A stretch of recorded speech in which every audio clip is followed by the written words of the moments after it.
చామంతి పూలతో కానీ గన్నేరు పూలతో కానీ ఇంట్లో పూజ చేసుకోండి. అలా పూజ చేసుకున్నట్లయితే మీకు తొందరగా ధనలాభం కలుగుతుంది.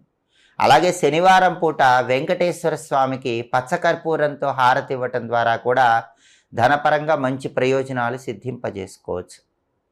శనివారం మామూలుగా ఒక గాజు పాత్ర తీసుకొని దానిలో నీళ్లు పోసి ఆ గాజు పాత్రను పూజా మందిరంలో ఉంచి దానిలో కర్పూరం వేసి ఉంచండి. మర్నాడు ఉదయం ఆ గాజు పాత్రలో ఉన్న నీళ్లు ఎక్కడైనా మొక్క మొదట్లో పోయండి. ఇలా చేయటం ద్వారా ధనపరంగా మంచి ప్రయోజనాలు సిద్ధింపజేసుకోవచ్చు. అలాగే జీవితంలో ఎలాంటి కష్టాలు లేకుండా ఉండాలంటే, ఎదుగుదల తొందరగా రావాలంటే, అభివృద్ధి తొందరగా రావాలంటే మూగజీవాలకు శనివారం పూట బెల్లంతో తయారు చేయబడిన పదార్థాలు ఆహారంగా వేయాలి. ఆవులకు కానీ, ఎద్దులకు కానీ, కుక్కలకు కానీ, కోతులకు కానీ